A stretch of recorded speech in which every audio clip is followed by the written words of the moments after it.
नमस्कार, मैं हूं सचिन। वक्फ कानून को लेके आप देखिए कहाँ कहाँ प्रदर्शन हो रहे हैं। पश्चिम बंगाल, हिमाचल, केरल, कर्नाटक, आपको कहीं महाराष्ट्र देखने में आया? कहीं यूपी आपको देखने में आया? कहीं उत्तराखंड देखने में आया आपको?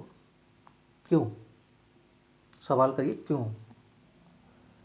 कारण ये है कि यहाँ पर डंडे में तेल लगा के कायदे से रखा गया है। ये ज़्यादा अगर पर उड़ा है ना तो ढंग से आपको रेला जाएगा। क्योंकि सिर्फ मैं आपको बताऊं, मुस्लिम कम्युनिटी में 2 या 3% लोग ये चिल्ला रहे हैं वक्फ विरोध के, क्योंकि ये मौलानाओं के द्वारा चिल्ला रहे हैं, नॉट ए फुल कम्युनिटी। गरीब तबका जो मुसलमानों का है वो 1% भी इनके साथ नहीं है जो विरोध कर रहे हैं।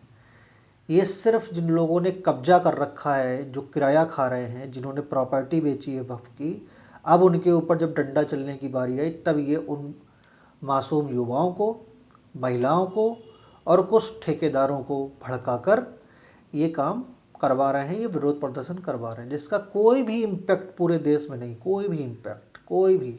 इंटरनल रिपोर्ट बीजेपी को मिल गई है, 1% भी वो पीछे, क्योंकि कानून बन चुका है। दूसरी बात बहुत इंटरेस्टिंग, मैं रोज़ सुनता हूँ कि फलाने ने सुप्रीम कोर्ट में याचिका डाल दी, विरोध में याचिका डाली। मुझे हंसी आती है लोगों पर। इसी तरीके से जब 370 धारा हटाने के लिए बिल लाया गया,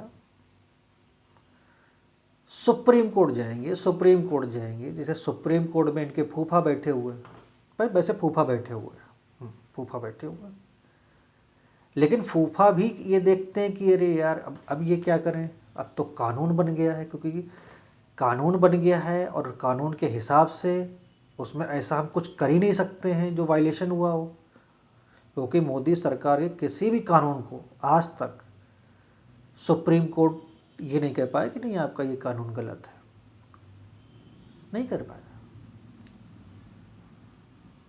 क्योंकि उससे पहले के जो कानून है वो गलत है, बाद वाले जो पास हो रहे हैं वो तो सही है। वो तो मतलब एक तरीके से पुनर्निर्माण हो रहा है भारत का। जिस तरीके के कानून बनाकर सुप्रीम कोर्ट, हाई कोर्ट के जजों ने पूरा इकोसिस्टम को अपने हाथ में ले लिया था कि जो मर्जी चाहेंगे वो करेंगे। रात में सुप्रीम कोर्ट खुल जाती थी आतंकवादियों के लिए, अब नहीं खुल रही है, अब नहीं खुल रही है। तो वक्फ बोर्ड के कानून को जो जिस तरीके से चैलेंज किया जा रहा है सुप्रीम कोर्ट में, 16 तारीख को बताते हैं उसकी सुनवाई है। मैं गारंटी लेता हूँ आपको इस बारे में कि ये सिर्फ दिखावा है, सिर्फ दिखावा है। अब मैं बताता हूँ क्या होगा उस दिन। सुप्रीम कोर्ट में बड़ी सुनवाई, वक्फ बिल के खिलाफ याचिकाओं पर एक साथ होगी सुनवाई। जस्टिस संजीव खन्ना सुनवाई कर रहे हैं। क्या करेंगे? नोटिस दे देंगे। सुप्रीम कोर्ट ने केंद्र को थमाया नोटिस, इतने दिनों में जवाब देने का किया, ये चलेगा बाकायदा खूब बढ़िया। जिस तरीके से विदेशी शक्तियाँ हेडलाइन बनवाती हैं नोएडा वाले स्टूडियो में, न्यूज़ चैनलों में, वो हेडलाइन चलेगी उस दिन और बड़ा खुश हो जाएंगे। वो खूब रील बना बना के उस सुप्रीम कोर्ट के 1-2 घंटे की जो पूरी प्रोसीडिंग्स होंगी बना के मुसलमानों के व्हाट्सएप ग्रुप पे भेजी जाएगी। बस शांति मिल गई। इतना ही करना था बस। क्योंकि चुनाव है ना बिहार में, पश्चिम बंगाल में चुनाव है, तो जो सुबह उठ रहा है याचिका डाला रहा है। ग्राउंड कुछ नहीं है, बस मुसलमानों के विरोध है। ग्राउंड कुछ नहीं है, कोई एविडेंस नहीं, कोई कुछ नहीं, बस वही आर्टिकल 25 वो वायलेशन है, वो धर्म के खिलाफ है, हमारी स्वतंत्रता छीनी जा रही है। अरे भाई तुम्हारी स्वतंत्रता कौन सी छीनी जा रही है? वक्फ बोर्ड के खिलाफ कोई ऐसा कोई कानून आ गया है, वो तो उसमें जो ऐसे प्रावधान थे उनको सही किया गया है, नहीं धर्म के खिलाफ है। किसको भाई हिंदू बना दिया जा रहा है? उस बिल को जो है थोड़ा सा अगर मॉडिफाई कर दिया, कितने लोग हिंदू बन रहे हैं? दूसरा, कितनी प्रॉपर्टी आपने कब्जा की है सरकारी ज़मीन, अब कोई कागज़ दिखाने पड़ेंगे। अब उन मुतवल्लियों को, ठीक है, जज साहब के सामने जाना पड़ेगा। अरे हम तो जा ही नहीं सकते, हम लोग तो औरंगजेब की छठी औलाद हैं, हम क्यों जा सकते हैं, हम तो शहंशाह हैं। आपकी हिम्मत कैसे हुई मुझसे ये पूछने की, हम तो कब्जा करेंगे, हम तो पूरे पार्लियामेंट भी वक्फ बोर्ड में आती है, हम तो उसको भी कब्जा कर लेंगे। और उत्तर प्रदेश का जो राजभवन है उसको भी हम कब्जा करेंगे, वो भी वक्फ में आता है।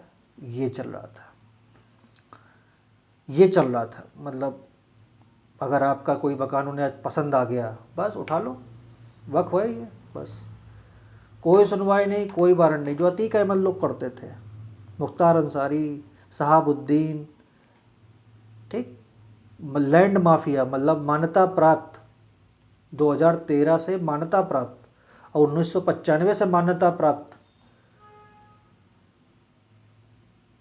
जो गैंग था वक्फ बोर्ड का, वो इस तरीके से कब्जे कर रहा था, पूरा पूरा गांव ले जा रहा था। सोचो आप, अब ये नहीं हो पा रहा है तो धर्म के खिलाफ हो गया, तो मौलानाओं के पेट में दर्द हो रहा है। तो भाई ये मोदी सरकार है, ये यहाँ बनाना रिपब्लिक और पाकिस्तान नहीं है। जब आपके पास ऑप्शन था पाकिस्तान जाने का तो आप नहीं गए, क्योंकि आपको लगा कि आधे वहाँ चले जाओ, आधे यहाँ रहो, कम से कम बैलेंस बना रहे। और वही नंगा नाच आप यहाँ पर कर रहे हैं। आज आप देखिए कि वक्फ के नाम पर किस तरीके से फिनोमेना बनाया गया कि भाई धर्म के खिलाफ हो गया, ज़मीन हमारी छीनी जाएगी। जबकि रिकॉर्ड ये कहता है, मैं उत्तर प्रदेश की बात कर लूँ, कि मैक्सिमम जो लैंड है वक्फ के पास वो सरकारी ज़मीनों का है। जो सरकारी ज़मीन दिखी वक्फ घोषित कर दी, कागज़ नहीं दिखाएंगे वक्फ है। अब क्योंकि कागज़ दिखाना पड़ेगा इसलिए सबके पेट में दर्द हो रहा है। तो बाबा जी ने तो पहले सर्वे करा लिया है। मैं बताऊं, योगी आदित्यनाथ सरकार ने जितने भी वक्फ संपत्तियां हैं उनकी जांच करा ली है। हाँ, उनका बस ये कहना है कि आप बस कानून बनाओ, नोटिफिकेशन करो, उसके बाद हम टीम बना के बाकायदा ये जो सरकारी ज़मीन है जहाँ पर। और उन्होंने एक चीज़ और बोली, देखिए आप जितने भी ये हमारे मित्र रिपोर्ट देख रहे हैं, सुन रहे हैं, वीडियो देख रहे हैं, उनको मैं बता देना चाहता हूँ कि योगी आदित्यनाथ सरकार ने और खुद योगी जी ने ये चीज़ कही है जब जिस दिन ये पास हुआ, कि हम उस ज़मीन पर जो वक्फ की है, सरकारी ज़मीन को छोड़ दीजिए, अब जो वक्फ की प्रॉपर्टी है उस पर उन्हीं के उस पैसे से हम कॉलेज, प्रधानमंत्री आवास, हॉस्पिटल, वो सारी चीज़ें करेंगे जो एक गरीब मुसलमान को मिलना चाहिए। तो भाई क्या गलत है इससे? अब क्योंकि वो जो गरीब मुसलमान है उसको बेनिफिट मिल जाएगा। ये जो देश की आज़ादी के बाद ज़मींदार जो थे उस टाइम पे, जो मुसलमान ज़मींदार थे, उन लोगों ने ज़मीन नहीं छोड़ी, उन्होंने इस वक्फ के नाम पे कब्जा करते गए, गरीब गरीब बना रहा, ठीक, और ये चौधरी बन के विधायक सांसद बनते रहे क्योंकि इनके पास ज़मीन थी। उसके बाद वक्फ के नाम पर खूब प्रॉपर्टी, फ्लैट बनते चले गए, 20-20 मंजिल, ठीक, खूब पैसा रबड़ी खाई इन लोगों ने। अब रबड़ी क्योंकि मुंह से छीनी जा रही है तो इनके पेट में दर्द हो रहा है। तो दर्द होना जायज़ है और ये दर्द होना भी चाहिए। ओवैसी हों, जितने भी कट्टरपंथी मुल्ला मौलाना हो, ठीक है, एक बात समझ ले कि ये राजीव गांधी की सरकार नहीं है। साहबानों जैसा तुम नहीं कुछ कर सकते हो, ना सुप्रीम कोर्ट कर सकता है। सुप्रीम कोर्ट के न्यायाधीश भी सुन ले ये बात कि आपने अश्विनी उपाध्याय की याचिका जो वक्फ के खिलाफ आई हुई, मतलब उन्होंने डाली हुई थी, किस उससे आपने उनको बेचारों को, इतने वरिष्ठ अधिवक्ता हैं, उनको आपने डेमोरलाइज करके याचिका वापस करने के लिए उनको कितना आपने पैरालाइज किया। नतीजा क्या हुआ? अब कानून आ गया है, अब करो आप। यही डी वाई चंद्रचूड़ बहुत बड़े अपने आप को जस्टिस समझते हैं, ठीक है, क्या इनका ट्रैक रिकॉर्ड रहा है सब जानते हैं। उत्तराखंड में रेलवे की ज़मीन पर इन लोगों ने पूरा, शांति दूतों ने रेलवे की ज़मीन पर पटरी, मतलब पूरा रेलवे की ज़मीन है, पूरा मकान फ्लैट वगैरह बना के रह रहे हैं, उनको इन्होंने स्टे दे दिया। 2 साल हो गए, कोई सुनवाई नहीं, कोई कुछ नहीं। स्टे है तो भाई कुछ तो आप सुनो। फैसला नहीं देंगे, स्टे तुरंत दे देंगे, जमानत तुरंत दे देंगे, फैसला नहीं देंगे। फैसला देने के लिए आपको रंजन गोगोई जैसे जस्टिस चाहिए, जिन्होंने राम मंदिर का फैसला दिया था। बढ़िया पूरी सुविधा का फ़ायदा लेंगे, ठीक, सुबह शाम सुप्रीम कोर्ट, फैसला नहीं देंगे। जो ज्वलंत मुद्दे इस देश के, अगर सुप्रीम कोर्ट इतना ही निष्पक्ष था तो ये जितने भी ज्वलंत मुद्दे हैं इनको बाकायदा एक पूरे उसमें कंबाइन करता, बुलाता सबको, आइए पेपर दिखाइए, सबूत दिखाइए, हम फैसला देने जा रहे हैं। नहीं, फैसला नहीं देंगे। बस किसी भी तरीके से मेरे 1-2 साल निपट जाए। चीफ जस्टिस की मैं बात कर रहा हूँ, सब नौकरी कर रहे हैं बढ़िया, बस फैसला नहीं देना। फैसला देने के लिए 20-20, 25-25 साल लग जाते हैं, और फिर कहते हैं कि भाई कोर्ट से लोगों का विश्वास उठ रहा है। उठेगा। ये जो याचिका डाल रहे हैं लोग, आपने इनसे 16 तारीख को पूछ लीजिएगा।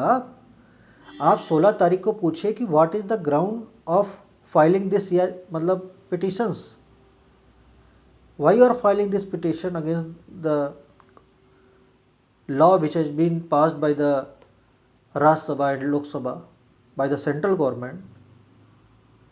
अधिकार है, लेकिन ये अधिकार नहीं होना चाहिए कि आप, अरे ठीक है जनहित याचिका आप डालिए, ठीक, लेकिन आप ये कह रहे हैं कि मुसलमानों के अधिकारों का मतलब छीना जा रहा है। कहाँ से अधिकार छीन लिए गए वक्फ पीरियड में? यानी आप पूरा सरिया कानून पूरे देश में, और कहते तो संविधान। अच्छा, बड़ा हंसी आती इन लोगों के उस पर। अपने घर में, अपने पूरे परिवार में और पूरे देश में, मोहल्लों में सरिया कानून लागू करते हैं ये, ठीक। उसके बाद जब कोई राजनीतिक कोई बात, तो संविधान की कॉपी लेके घूमते हैं। तो ये डिसाइड करें कि ये संविधान को मानते हैं या सरिया कानून को मानते हैं। क्योंकि अगर आप सरिया को मानते हैं तो ये पाखंड छोड़ दीजिए, अगर आप संविधान को मानते हो संविधान के हिसाब चलिए। अब इनका देखिए आप, बहुत मतलब इतने मतलब कन्फ्यूजन है कि पूछिए मत। अब कि इस तरीके का पूरा वक्त बिल के खिलाफ माहौल बनाया गया लखनऊ, बिहार, पश्चिम बंगाल, महाराष्ट्र में, कि मोदी सरकार ने बहुत बड़ा ब्लंडर कर दिया। यही हुआ था 2019 में जब 370 धारा हटाई गई थी। उसके 5-6 साल बाद आज क्या है कश्मीर की हालत, बताइए आपको। मतलब कमेंट बॉक्स में आप करिए, कमेंट बॉक्स में कमेंट ज़रूर करिए आप कि जो भी चीज़ें मैं बोल रहा हूँ इसमें आपको क्या सच्चाई दिखती है। आप कमेंट बॉक्स में ज़रूर इस पर आप बताइएगा। तो वक्फ बिल के खिलाफ जिस तरीके का मतलब इकोसिस्टम काम कर रहा है, जो पत्रकार, जो वामपंथी पत्रकार आपको चारों तरफ दिखाई देते हैं, जो दिन भर एक्टिव रहते हैं, उनको फंडिंग बाहर से आती है, उसकी भी पता चल गया कैसे जॉर्ज सोरस, ठीक है, और यूएसएड के थ्रू पैसा आया हिंदुस्तान में, और किस तरीके से पूरे चुनाव को मोबिलाइज, मतलब लोगों के दिमाग में चीज़ों को भरने का प्रयास किया गया। वो सारी बातें आपने पिछले 6 महीने में देख ली होंगी। और अभी जब ट्रम्प साहब आ गए अमेरिका में, तब उन्होंने सबसे पहले यूएसएड पे जो है बैन लगाया। जॉर्ज सोरस की जो फंडिंग हो रही थी विदेशों में, उस पर उन्होंने रोक लगाई। क्यों? क्योंकि वो कई देशों में की पॉलिटिक्स में इन्फ्लुएंस उनका था, और पता ही चल गया किस तरीके से उन्होंने क्या किया है। तो आज इस वक्फ बिल के विषय में मैंने अपनी बात रखी। फिर मुलाकात करते हैं आपसे एक नए विषय के साथ। तब तक के लिए नमस्कार। और अगर आपने इस चैनल को सब्सक्राइब नहीं किया, सब्सक्राइब कर लीजिए और इसको लाइक करिए, शेयर करिए। तब तक के लिए नमस्कार। जय हिंद, जय भारत।